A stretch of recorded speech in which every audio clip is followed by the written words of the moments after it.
Hello everyone, this is Gaurav sir in front of you and welcome back and welcome to all of you in my YouTube channel English Mantra। तो guys आज के video में हम लोग पढ़ेंगे reflexive pronoun और reflexive pronoun की use और क्या क्या उससे परीक्षाओं में क्वेश्चंस बनते हैं उनको आज हम डिस्कस करेंगे, क्योंकि इसके पिछले वीडियो में हम लोग पढ़े थे पर्सनल प्रोनाउन और पर्सनल प्रोनाउन की यूज़। ठीक है ना। तो आज की वीडियो काफ़ी इंपॉर्टेंट वीडियो है, तो वीडियो को लाइक और शेयर जरूर करिएगा। यदि चैनल पर नए होंगे तो चैनल को सब्सक्राइब करिए, बेल आइकन दबाइए ताकि हमारे हर एक वीडियो का नोटिफिकेशन आपके आसानी से मिलता रहे। तो चलिए गाइस स्टार्ट करते हैं। रिफ्लेक्सिव प्रोनाउन को देखते हैं कि रिफ्लेक्सिव प्रोनाउन क्या होता है। चलिए हेडिंग लगे रिफ्लेक्सिव प्रोनाउन।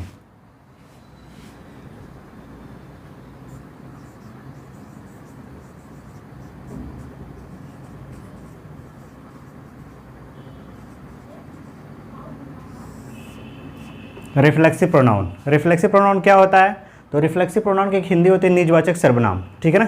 निजवाचक सर्वनाम, निज का मतलब होता है जिसमें हम अपन स्वयं के अर्थ का भाव प्रकट करते हैं, वही हमारा रिफ्लेक्सिव प्रोनाउन होता है। जैसे हम कहीं जाते हैं, जैसे मान लिया वाराणसी गए तो आप बोलते हैं कि मैं स्वयं वाराणसी गया। ठीक है।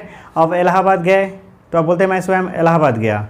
तो जब अपने काम का जो प्रभाव होता है अपने ऊपर ही खुद डालते हैं तो उस कंडीशन में हम रिफ्लेक्सिव प्रोनाउन का यूज़ करते हैं। इसलिए हम बोलते हैं कि रिफ्लेक्सिव प्रोनाउन जो होता है वह प्रोनाउन जो होता है जो सेंटेंस में जो सब्जेक्ट होता है उसके कार्य का प्रभाव उसके ऊपर ही पड़ता है। ठीक है ना। उसके ऊपर ही होने का बोध कराता है, वही हमारा रिफ्लेक्सिव प्रोनाउन होता है। ठीक है ना। तो रिफ्लेक्सिव प्रोनाउन जो होता है, रिफ्लेक्सिव प्रोनाउन कैसे हम बनाते हैं उसको, तो ऐसे सामान्यतः हम जिस वर्ड के अंत में सेल्फ लगा हो और सेल्फ्स लगा हो वो रिफ्लेक्सिव प्रोनाउन होता है। जिस कोई भी वर्ड लिखते हैं उस वर्ड में यदि सेल्फ लगा हो और सेल्फ्स लगा हो तो वही हमारा क्या होता है, रिफ्लेक्सिव प्रोनाउन। जैसे आप बोलते हो myself, himself, herself, themselves. ठीक है ना। आवर सेल्फ्स, ठीक है, इट्स सेल्फ, वन सेल्फ इत्यादि आप यूज़ करते हैं तो वही हमारे क्या हैं, रिफ्लेक्सिव प्रोनाउन है। तो रिफ्लेक्सिव प्रोनाउन बनते कैसे हैं? तो मैंने एक टेबल आपको बताया था, पर्सनल प्रोनाउन पढ़ा रहे थे उसमें टेबल बताया था। तो टेबल में मैंने बताया था सब्जेक्टिव केस में फर्स्ट पर्सन, सेकंड पर्सन और थर्ड पर्सन। फर्स्ट पर्सन का जो प्रोनाउन होता है आई और वी होता है, जबकि सेकंड पर्सन का प्रोनाउन यू होता है और थर्ड पर्सन का प्रोनाउन ही, सी, इट और दे होता है। तो सब्जेक्टिव केस और उसका एक पॉजेसिव एडजेक्टिव होता है, बताए थे मैंने। ठीक है ना। पॉजेसिव एडजेक्टिव, तो जो फर्स्ट पर्सन का प्रोनाउन होता है और सेकंड पर्सन का प्रोनाउन होता है, तो सिंगुलर के लिए हम क्या करते हैं कि सिंगुलर के लिए रिफ्लेक्सिव प्रोनाउन सेल्फ लगाते हैं, जबकि प्लूरल के लिए हम सेल्फ्स लगाते हैं। ठीक है ना। जब कोई पर्सनल प्रोनाउन का सब्जेक्टिव केस यदि सिंगुलर होगा तो उसमें हम सेल्फ लगाएंगे। ठीक है ना। और किस में सेल्फ लगाएंगे? पॉजेसिव एडजेक्टिव और ऑब्जेक्टिव केस के प्रोनाउन में। ठीक है ना। पॉजेसिव एडजेक्टिव और ऑब्जेक्टिव केस के प्रोनाउन में हम सेल्फ लगाएंगे और सेल्फ्स लगाएंगे। क्लियर है। तो अब यहाँ पे देखिए कैसे बनता है रिफ्लेक्सिव प्रोनाउन। यहाँ पे हम लिख दिए आर और पी का हो गया, मतलब हो गया रिफ्लेक्सिव प्रोनाउन। अब यहाँ पे हम पर्सन के अकॉर्डिंग देखते हुए चलेंगे। जैसे आपने नाम सुना होगा आई जो है सब्जेक्टिव केस है, पर्सनल प्रोनाउन है, जिसका पॉजेसिव एडजेक्टिव होता है माई, और माई में हम जोड़ देंगे क्या, सेल्फ, बन जाएगा हमारा ये माई सेल्फ। अब माई सेल्फ हमारा हो गया रिफ्लेक्सिव प्रोनाउन। आई जो होता है सेंटेंस के सब्जेक्ट के रूप में सिंगुलर होता है, इसलिए इसमें हम क्या जोड़े, सेल्फ जोड़े। सिंगुलर है तो सेल्फ जोड़ेंगे। इसी का फर्स्ट पर्सन का एक और प्रोनाउन होता है वी का जो पॉजेसिव एडजेक्टिव होता है आवर, और प्लूरल है तो हम क्या जोड़ देंगे, सेल्फ्स, बन जाएगा हमारा आवर सेल्फ्स। क्लियर है ना। आप आई होप कि आप लोग समझ रहे होंगे। तो ये हो गया फर्स्ट पर्सन। ठीक है ना, फर्स्ट पर्सन के प्रोनाउन। सेकंड पर्सन का प्रोनाउन यू जो होते हैं दो तरह से यूज होता है सेंटेंस में, एक जो सिंगुलर होता है और दूसरा जो प्लूरल होता है। सिंगुलर के लिए इसका पॉजेसिव एडजेक्टिव योर होता है और प्लूरल के लिए भी पॉजेसिव एडजेक्टिव योर होता है। अब ये सिंगुलर जब जोड़ेंगे तो इसमें क्या जोड़ेंगे, सेल्फ, तो बन जाएगा हमारा योर सेल्फ। जबकि जब इसको हम प्लूरल मानेंगे तो इसमें क्या जोड़ेंगे, सेल्फ्स, तो बन जाएगा हमारा योर सेल्फ्स। अर्थात आप कह सकते हैं कि जो यू होता है सेकंड पर्सन का प्रोनाउन होता है, और सेकंड पर्सन का प्रोनाउन जो यू होता है सिंगुलर था प्लूरल दोनों होता है। यदि सिंगुलर सब्जेक्ट के रूप में देखेंगे तो उसका रिफ्लेक्सिव प्रोनाउन योर सेल्फ होगा, जबकि प्लूरल सब्जेक्ट के रूप में देखेंगे तो इसका रिफ्लेक्सिव प्रोनाउन योर सेल्फ होगा। क्लियर है। Very good. चलिए अब यहाँ पे देखिए थर्ड पर्सन में हम पॉजिटिव एडजेक्टिव में सेल्फ और सेल्फ्स नहीं लगाते हैं, बल्कि उसके ऑब्जेक्टिव केस में लगाते हैं, ठीक है ना। अब देखिए थर्ड पर्सन में आपका आता है ही। अब ही का पॉजिटिव एडजेक्टिव हिज होता है, तो हिज सेल्फ नहीं होता है, क्या होता है, हिमसेल्फ होता है। तो उसके अब पॉजिटिव, यहाँ तो पॉजिटिव एडजेक्टिव में लगा दिए, लेकिन थर्ड पर्सन के जो प्रोनाउन होते हैं, थर्ड पर्सन के प्रोनाउन में पॉजिटिव एडजेक्टिव में लगा के उसके ऑब्जेक्टिव केस में लगाते हैं। अर्थात ही का ऑब्जेक्टिव केस क्या होता है, हिम, और हिम सिंगुलर होता है, तो उसमें क्या जोड़ेंगे, सेल्फ, और ये बन जाएगा हमारा हिमसेल्फ। उस तरह सी है, सी का ऑब्जेक्टिव केस क्या होता है, हर, और उसमें जोड़ देंगे हम हर सेल्फ, और बन जाएगा हमारा क्या, हर सेल्फ, ठीक है, वेरी गुड। चलिए उस तरह आपका ईट है, तो ईट का ऑब्जेक्टिव केस होता है ईट, और उसमें जोड़ देंगे हम सेल्फ, और बन जाएगा हमारा क्या, इट सेल्फ। उस तरह आपका दे है, तो दे का ऑब्जेक्टिव केस होता है देम, प्लूरल है, तो जोड़ देंगे इसमें सेल्फ्स, और ये बन जाएगा हमारा them सेल्फ्स।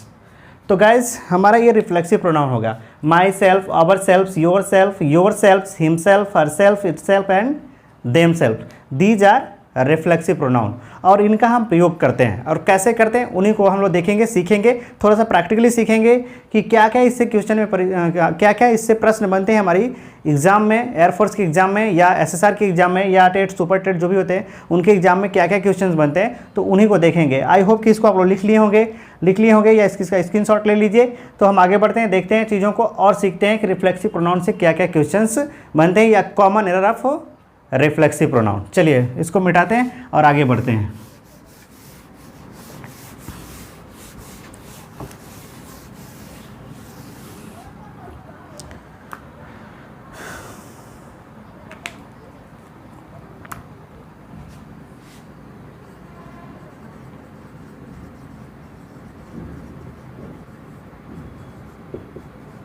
Common error of reflexive pronoun.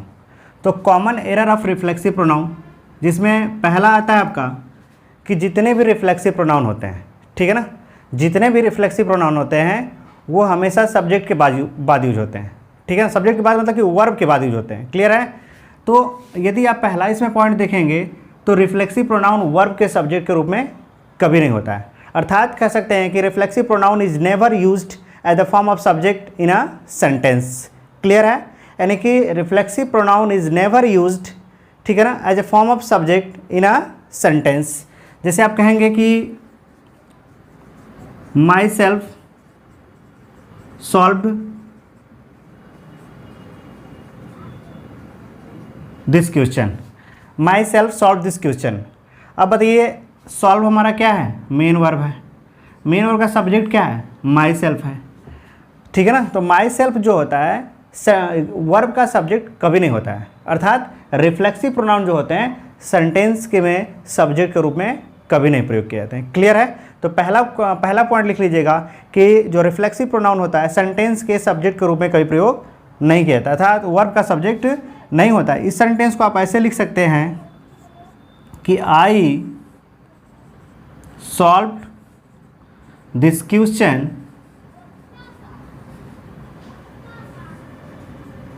My self, I solve this question myself. और इसको एक और तरीके से लिख सकते हैं कि आई सॉल्व्ड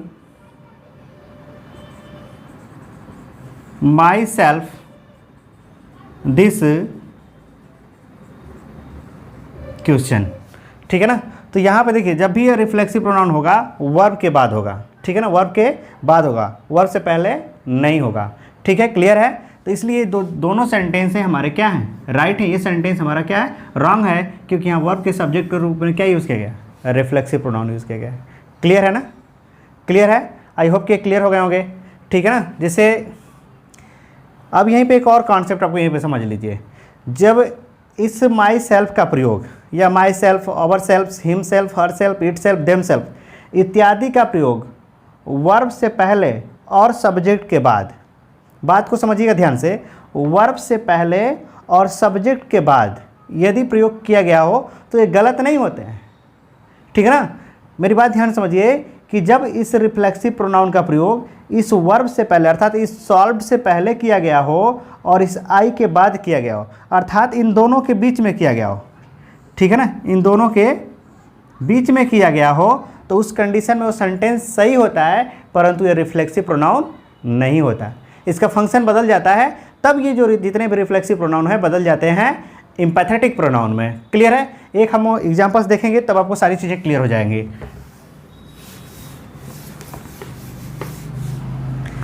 जैसे हम कह देंगे कि I myself solve this question.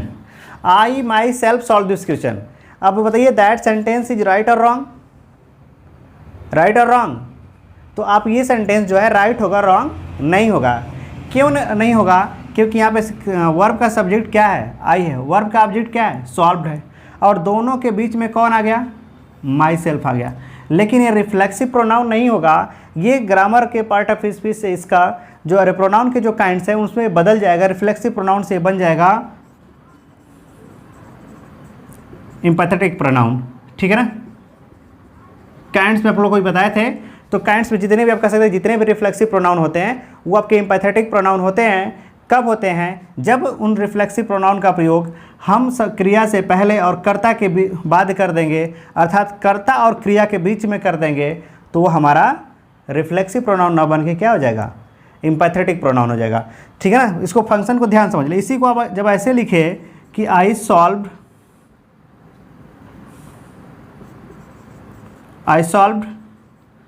My self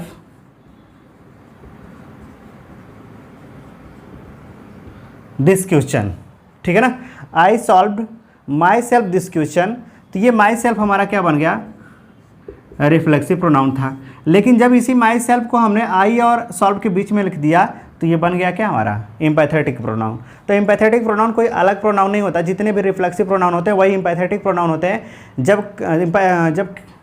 जब क्रिया का कार्य कर्ता पर जब कर्ता के कार्य को क्रिया द्वारा हम क्या करते हैं कि उसमें जोर दे के बोलते हैं, जोर देते हैं। और जब जैसे बोलते हैं ना कि मैं स्वयं इस क्वेश्चन को सॉल्व किया, जैसे कोई कन्वर्सेशन करता है कि मैं स्वयं किया, मैं स्वयं किया, मैं स्वयं किया।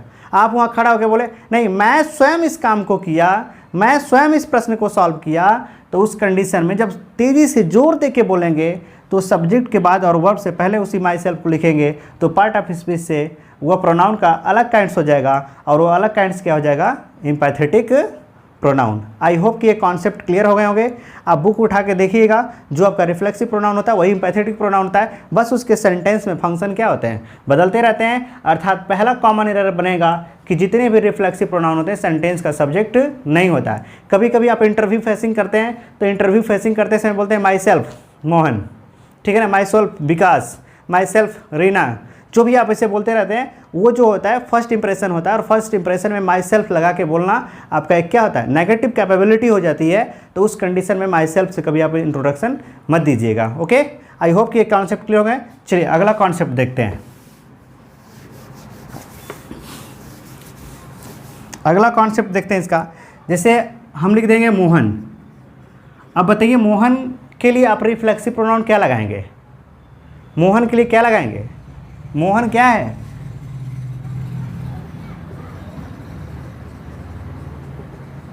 मैस्कुलिन है, यानी कि मैस्कुलिन जेंडर है। तो जब मैस्कुलिन जेंडर है तो उस कंडीशन में मोहन के लिए हम रिफ्लेक्सिव प्रोनाउन क्या लगाएंगे?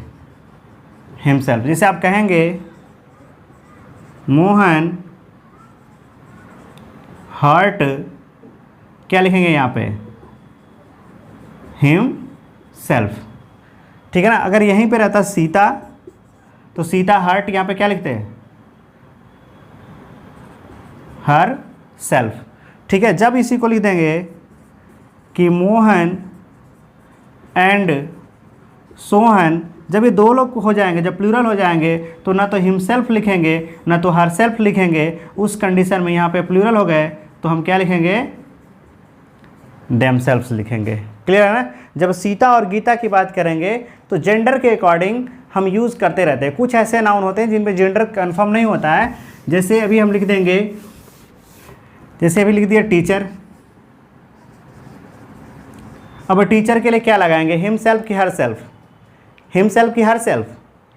टीचर तो कॉमन जेंडर है, तो कॉमन जेंडर है तो आप कहेंगे नहीं दोनों सही होगा, और जाहिर सी बात है दोनों सही होगा, लेकिन ज़्यादा हम प्रेफर किसको करते हैं, मैस्कुलिन जेंडर को, क्योंकि भारत जो है हमारा पुरुष प्रधान देश है और यहाँ पे हम पुरुषोत्तम राम की पूजा करते हैं, ना कि सीता मैया की पूजा करते हैं, इसलिए हमेशा हम प्रेफर करते हैं मैस्कुलिन जेंडर को, ना कि फेमिनाइन जेंडर को। क्लियर है। लेकिन कुछ ऐसे नाउन होते हैं जो आपकी परीक्षाओं में बार बार क्वेश्चंस बने हुए हैं, जैसे आपने नाम सुना होगा इन्फेंट, इन्फेंट, उसके बाद चाइल्ड, उसके बाद बेबी। तो कुछ ऐसे नाउन होते हैं ना जिनका सेक्स निर्धारण नहीं कर पाते हैं। सेक्स निर्धारण करने का मतलब कि उसके हम ना तो मैस्कुलिन को पहचान पाते हैं ना तो फेमिनाइन को पहचान पाते हैं। तो उस कंडीशन में उनके लिए जो रिफ्लेक्सिव प्रोनाउन यूज़ करेंगे वो क्या यूज़ करेंगे, इटसेल्फ। क्या यूज़ करेंगे, इटसेल्फ। ये क्वेश्चन आपका इन्फेंट वाला बना था, जिससे हम कहेंगे कि द इन्फेंट क्राइड, खाली स्थान। अब इन्फेंट का मतलब होता है नवजात शिशु, जो छोटा सा बच्चा होता है, जो अभी हाल ही में पैदा हुआ होता है, उसको बोलते हैं इन्फेंट। तो इन्फेंट का मतलब होता है कि नवजात शिशु, यानी कि नवजात जो शिशु था, क्राइड, चिल्लाया स्वयं, यानी कि नवजात शिशु स्वयं चिल्लाया। तो उस कंडीशन में आप तो कहेंगे नवजात शिशु ये क्या है, कौन सा जेंडर है, कॉमन है कि मैस्कुलिन है कि फेमिनाइन है कि न्यूट्रल है, क्या है। तो उस कंडीशन में जब जिस नाउन का सेक्स निर्धारण नहीं कर पाते हैं उसके लिए हम रिफ्लेक्सिव प्रोनाउन इटसेल्फ यूज करते हैं। तो यहाँ पे क्या यूज़ करेंगे, इटसेल्फ। ठीक है ना। इन्फेंट के लिए जो प्रोनाउन क्या होगा, ईट होगा। चाइल्ड के लिए प्रोनाउन भी सब्जेक्ट के रूप में क्या होगा, ईट होगा। ठीक है ना। ऑब्जेक्ट के रूप में भी ईट होगा, लेकिन उसका रिफ्लेक्सिव प्रोनाउन क्या होगा, ठीक है ना। तो उस तरह से हम कहेंगे, एक और देखिए क्वेश्चन देखिए, द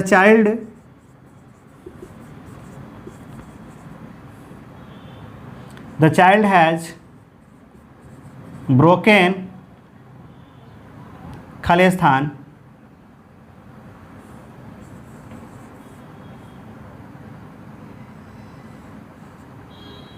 अब बताइए यहाँ पे क्या भरेंगे आप, सेंटेंस का सब्जेक्ट क्या है, चाइल्ड है ना। तो चाइल्ड के लिए यहाँ अपना के अंग्रेजी क्या लिखेंगे, इट्स। अगर यही रहता कि द चाइल्ड हैज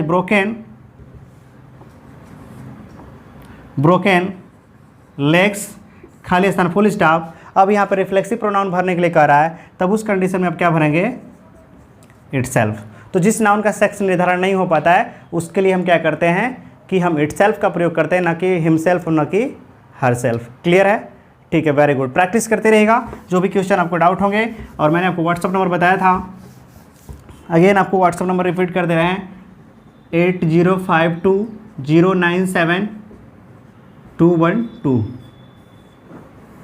ठीक है ना। इस पे आप जो भी क्वेश्चन प्रोनाउन से फंसेंगे, पर्सनल प्रोनाउन और रिफ्लेक्सिव प्रोनाउन से, आप उसको भेजते रहिएगा और प्रैक्टिस जरूर करिए, क्योंकि practice make a man perfect. चलिए अगला हम लोग इसका अगला कॉन्सेप्ट देखते हैं, जो काफ़ी मोस्ट इम्पॉर्टेंट कॉन्सेप्ट है। उसको आप देखिए और समझिए, पढ़िए और आगे बढ़िए। वीडियो को लाइक और शेयर जरूर करिए। कुछ ऐसी क्रियाएँ होती हैं जिनके बाद हम ऑब्जेक्ट के रूप में रिफ्लेक्सिव प्रोनाउन का प्रयोग अवश्य करते हैं। ठीक है ना। कुछ ऐसी क्रियाएं होती हैं जिनके बाद हम ऑब्जेक्ट के रूप में रिफ्लेक्सिव प्रोनाउन का प्रयोग अवश्य करते हैं। जैसे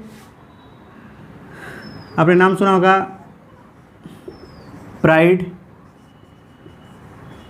एंजॉय, ठीक है, ओवर स्लीप, इंट्रोड्यूस, बीटेक, उसके बाद एवेल, उसके बाद आपका है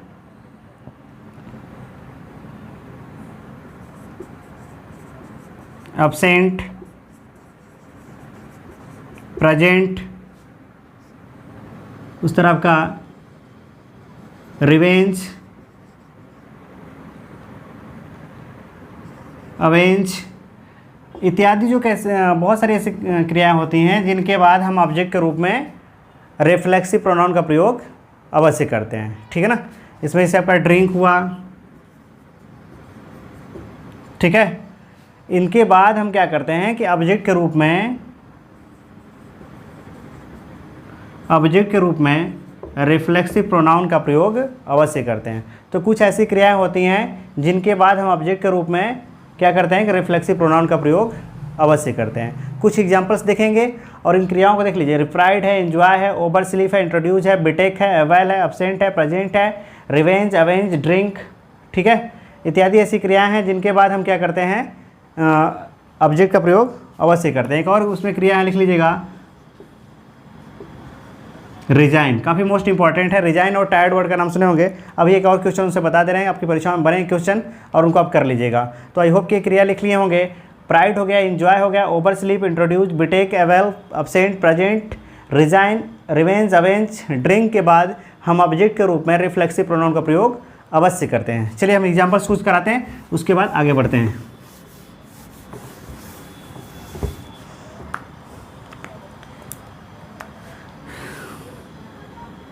जैसे हम कहेंगे कि वी इंजॉयड, ठीक है ना, वी इंजॉयड। अब यहाँ पे हम लिखेंगे ourselves in the fair, ठीक है ना, इन द पार्टी, जो भी आप यूज़ करेंगे। अब यहाँ पे देखिए मैंने वर्ब के रूप में क्या लिखा, इंजॉयड। अब इस सेंटेंस को दिए ऐसे लिखा हुआ मिलेगा कि we enjoyed in the fair. तो आप कहेंगे ये भी सेंटेंस सही है, लेकिन जो इंजॉय जो वर्ब है ना, इसके बाद हम ऑब्जेक्ट के रूप में रिफ्लेक्सिव प्रोनाउन का प्रयोग करते हैं, क्योंकि इसमें कोई ऑब्जेक्ट है नहीं। तो जब ऑब्जेक्ट नहीं है तो हम ऑब्जेक्ट के रूप में क्या करेंगे, क्योंकि ये जो क्रियाएं हैं ना ट्रांजिटिव वर्ब है, सकर्मक क्रिया है, ये बिना ऑब्जेक्ट का नहीं बैठती हैं, इसलिए इनके बाद हम ऑब्जेक्ट के रूप में प्रयोग करेंगे। और किसको प्रयोग करेंगे, रिफ्लेक्सिव प्रोनाउन को। कोई ऑब्जेक्ट होगा तो वहाँ पे सोचेंगे कि नहीं कर सकते कि नहीं कर सकते, अदरवाइज कोई ऑब्जेक्ट नहीं है तो हम ऑब्जेक्ट के रूप में यहाँ पे रिफ्लेक्सिव प्रोनाउन जो होते हैं ऑब्जेक्ट के रूप में प्रयोग किए जाते हैं। कुछ ऐसी क्रियाएं जिनको मैंने आपको लिखवा, जैसे हम कहेंगे कि द बॉयज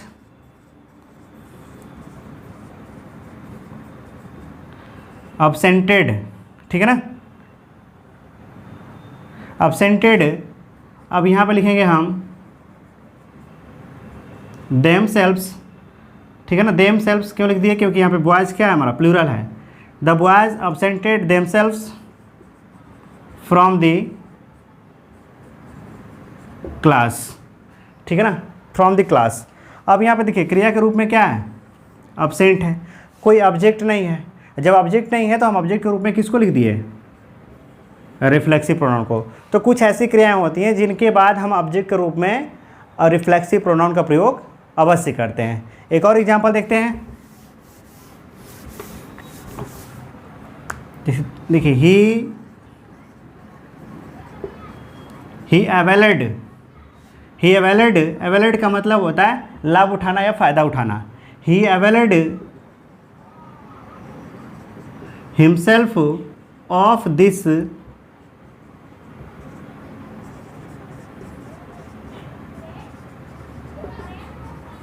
अपॉर्चुनिटी। अब देखिए वह कह रहा कि वह स्वयं इस अवसर का फ़ायदा उठाया। अब यहाँ पर देखिए कि ये जो वर्ड है ना, इससे कई बार क्वेश्चन आपके बने हैं कि एवेलेट के बाद प्रीपोजिशन क्या आता है, ऑफ आता है, फिक्स प्रीपोजिशन है। एवेलेट से साथ फिल इन द ब्लैंक्स में क्वेश्चन कई बार बन चुका है कि एवेल के बाद क्या लगता है, तो एवेल के बाद क्या लगता है आपका, ऑफ आता है, फिक्स प्रीपोजिशन है। तो देखिए यहाँ पे दो चीज़ आपको क्लियर होगा, एवेल के बाद रिफ्लेक्सिव प्रोनाउन और एवेल के बाद प्रीपोजिशन। क्लियर है ना, क्लियर है। अब देखिए सबसे मोस्ट इंपॉर्टेंट क्वेश्चन आपका भी जो लिखे थे, रिजाइन और टायर्ड का नाम सुने होंगे। रिजाइन और टायर्ड जो ऐसी क्रियाएं हैं जिनका प्रयोग हम कभी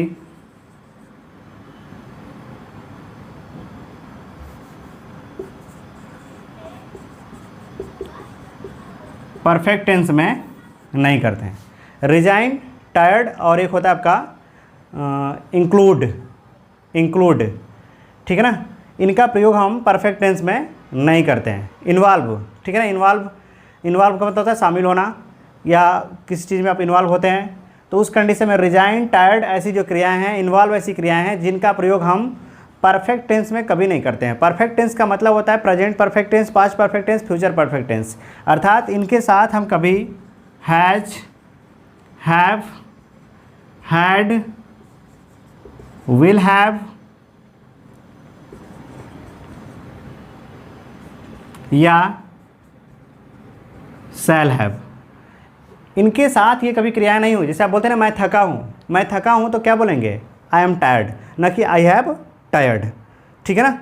आई एम टायर्ड बोलेंगे, ना कि आई हैव टायर्ड बोलेंगे। अगर कहीं आपको आई हैव टायर्ड लिखा हुआ मिला तो ग्रामेटिकल रॉन्ग है। आप बोलते हैं कि मैं रिजाइन दे दिया, तो आप बोलेंगे आई रिजाइंड माई सेल्फ, ठीक है ना।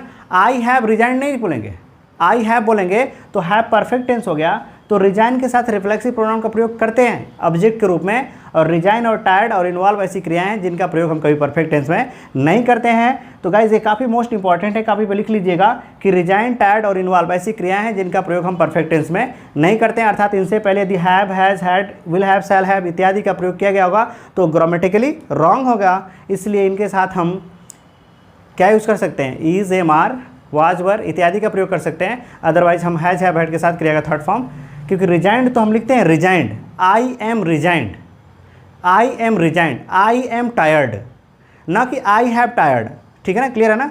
तो आई होप कि आपको रिफ्लेक्सिव प्रोनाउन के कॉन्सेप्ट क्लियर हो गए होंगे। तो गाइज आज के लिए इतना ही। So thank you so very much and thank you for watching my video.